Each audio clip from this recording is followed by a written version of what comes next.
All right, we are looking at my iPad, and this portion of the demo is just going to demonstrate how we fill in the form, or how Eric will be filling in the form. So you can see at the bottom of my, well, in sort of in the middle of my iPad, we've got two icons. This one says daily report, and then this one says public daily something or other. And that has to do with login access. Eric doesn't have a login, otherwise I'd have to pay for another user for the app. So I'm gonna just tap my finger on the public daily site report, and it opens up my browser, and it'll open a tab in the browser. And you're required to share your location to use this form. Each time you fill in the form, it's gonna record the location. So I'm gonna just go ahead and click on proceed. And sometimes this happens. I don't know why, but if I just click on the little refresh, there we go. I've got the form. Now, it's a little too small for me to see. Eric's a lot younger, so maybe he'll be okay. But you can zoom in on this just by putting your fingers, just like you zoom in on a photo, but make sure you're not putting your fingers on a field, because if you do that, the field's going to start to look for input. So I have to just find a blank area somewhere and start filling this report in. And as you can see, it's pre-populated with project number, project manager, today's date, and compiled by. If I want to change that, I can. Like if I want to change the date, I click on the little calendar. It'll let me choose a different date, but we're going to stick with today. And then moving down then to the summary area. This is an area where I have also pre-populated some information. We're going to start with scope, schedule, receiving, and installation. And if I use my finger, a single finger, and within that little table, if I just find some empty space and drag it across, I can see the rest of the information. There's really no other way to fit it in there without missing some info. So we do have to scroll across a little bit, and that might take a little bit of getting used to. But as you can see, as far as, let's start with scope. So we've looked at, like what happens in the background is, the system is looking at yesterday's current status for the scope. So yesterday, it was stated that changes were needed in the status area. So we brought that into prior status. We've also brought in whatever's written in the summary field. So, and I can add more info if I want, just by typing. But it's a time saver, right? And then the one thing we do definitely need done is what's the current status? Where are we at today? So yesterday changes were needed. Maybe today we just got to put it down as delayed. Who knows, right? And so we're going to need to do that for each item. Or it might be, let's just say on time now. It might be that we don't want the items. You see how there's an X next to the schedule? That is because I just edited the schedule. If I start editing the receiving line, I've got an X there as well. Here's the thing that I don't like about this, and I'm sure I can figure something out. There's also an invisible X. So if I hit that X on receiving, it's going to disappear. And there's actually an invisible X next to each of the items. So if I hit the X next to schedule, it's going to go. So you just got to be careful of that. That's all. And then, of course, if I deleted something that I shouldn't have, I'm going to have to click on Add New, and I'm going to have to fill all that information in on my own. But I'm just going to go and delete that now.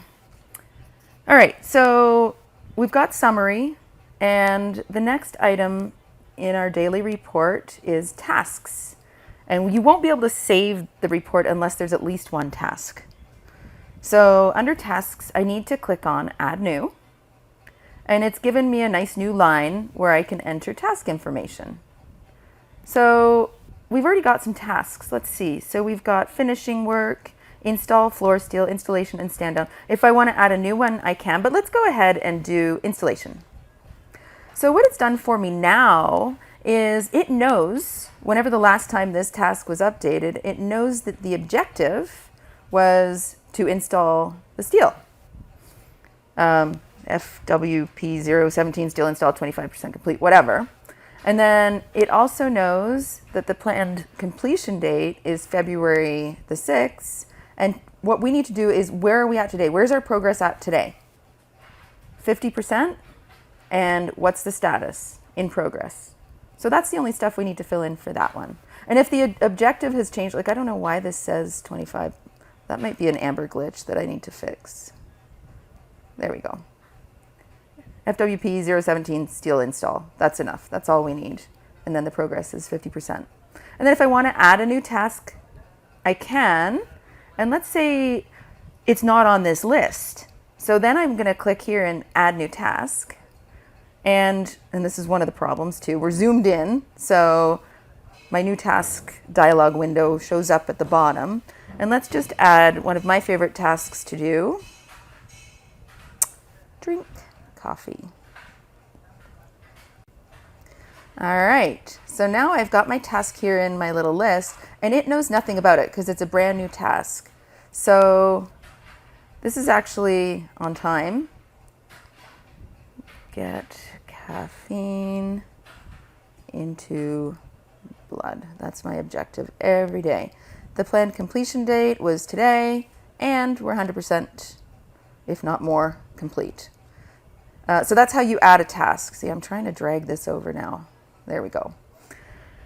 So let's scroll down to issues. Let's pretend that there's an issue. So if I click on Add New, this is just a free type. There's no drop-down menu for this. So maybe my issue is, I don't know, ice on floor.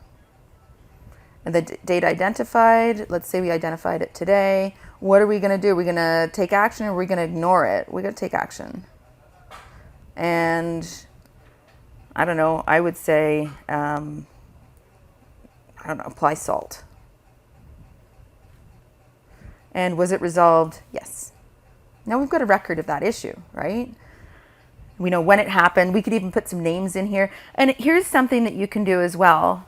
If you've got a lot to say, you can use the microphone just at the bottom of the screen.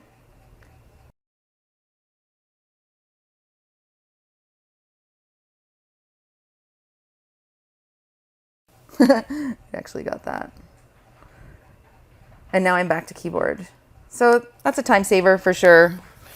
Okay, now that's our issues area. Now we're scrolling down to attendance. We've got 3 different categories. We've got full day, partial, and absences. So I'm going to demonstrate how to use each of those. Full day attendance, let's say Eric was there all day long.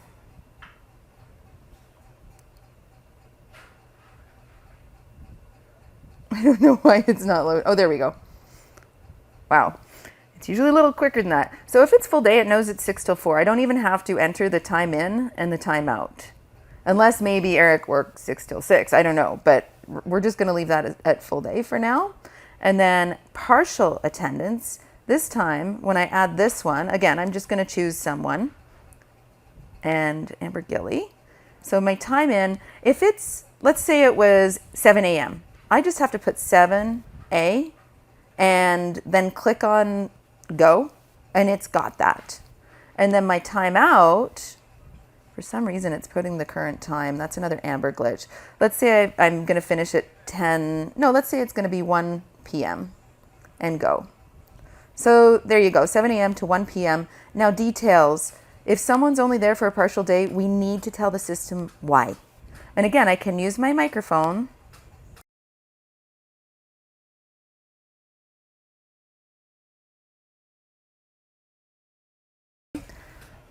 So that's partial attendance, and I got to get rid of my keyboard here, I think.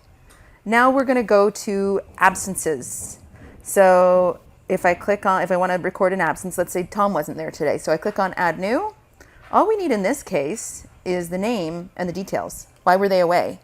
There's no time to record, right? So here.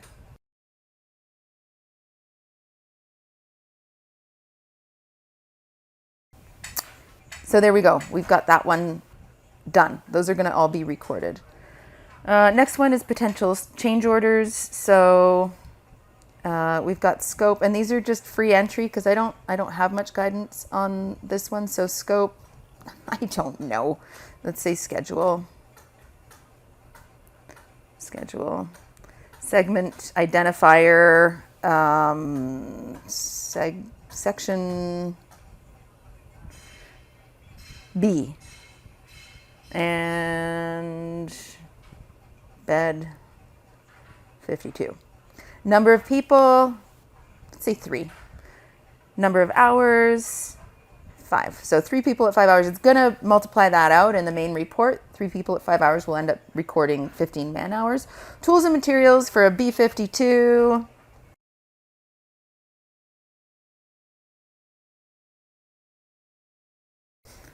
I don't know if you caught that there, but section B, bed 52. Okay, accomplishments. Again, this would be a great place to use the microphone.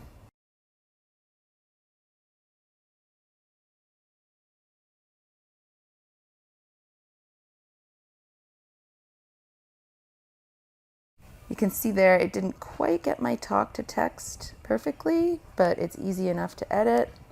Expected accomplishments and requirements, I don't know.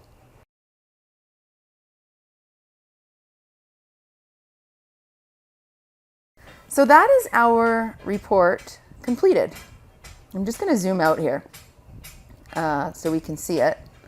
I would love to not have this keyboard on the screen. So I've just tapped, a general area of the screen, just the white area, and it got rid of the keyboard. And now what I can do, we've got either submit or reset. If you hit reset, it's going to lose everything. So don't do that unless you really mean to. I'm going to click on submit. Zoom out. Daily report added successfully. And it's looking to start a new report now, but I'm just going to close this tab and get out of here. And now the next part of the video is going to be all about where does that information go. All right, so now I'm going to demonstrate what happens once the report is submitted. There's a few data manipulations that go on in the background, but it happens pretty quickly, and within usually 30 seconds to a minute, you will receive an email with the report in a Word document. So here's my email here, and if I click on that, I can do a preview, but if I want to edit this, I'm going to want to download it. So I'm going to click on download. I'll just close out of this, and let's open it up in Word.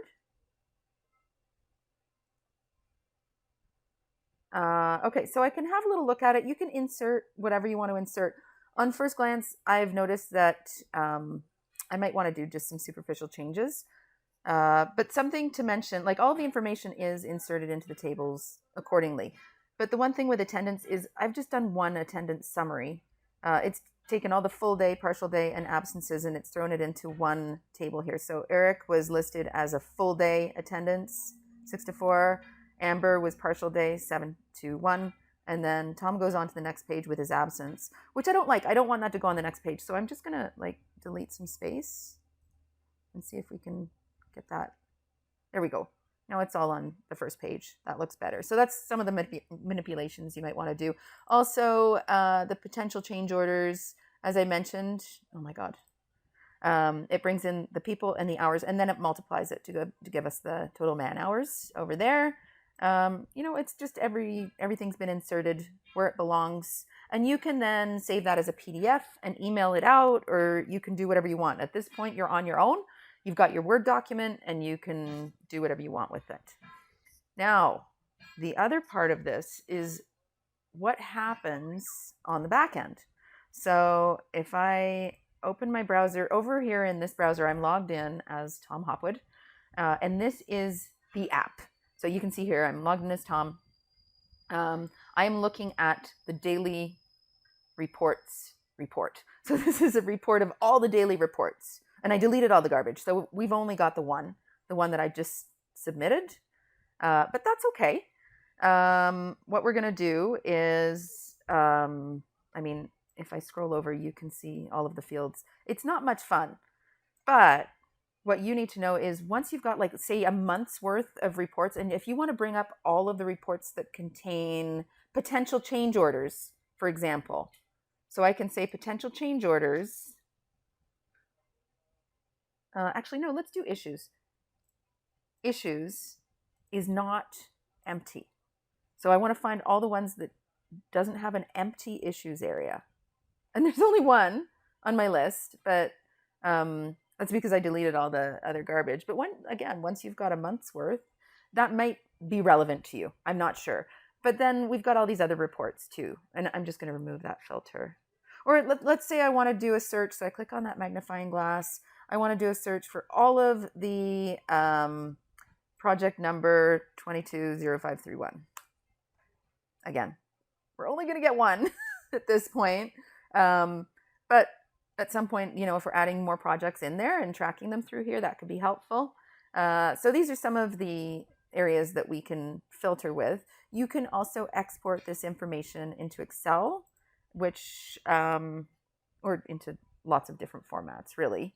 I don't know if that's useful at this point. Might be useful when we look at the attendance reports. So I've got a few reports under attendance. I've got full day attendance, partial attendance, absences, and attendance summary. All attendance summaries, sorry. So this contains a lot of my testing information. But let's say we wanted to bring up a report of all the absences. I can do that here. Here are all my absences. And again, I can export that into a few different areas. I can show it all kinds of different ways. Like I can show it as a calendar, which is actually, I don't want to do that. It gets pretty messy when you do that, but lots of different ways to regulate your data and display your data. So over here under the admin reports, let's see, all of the task progress could be interesting. Like if I want to see sort of the timeline of the finishing work, for example, I would click on the magnifying glass and then click on the task. Task contains finishing work. And I'll do a search there. There you go. Here's the timeline. So on February 6th, of course, the times are all stupid. February 6th, it wasn't started. Later on the 6th, it still wasn't started, but we were 50% through. Then 75. So you can sort of, trace it through. You can do analysis of that sort of thing. This is maybe when you might show it in a timeline or in a Kanban or export it to Excel and manipulate it there. So every one of these reports, like we've got change order reports, not a whole lot going on there, but all of these things can be manipulated, filtered, and then exported as you wish. And then the forms, this isn't very useful for you, but that's just some basic stuff, and then maybe go through it together could be useful as well. So that's all I've got for you at this point, but I think that gives you something to go by, and we can certainly adjust and improve on it too.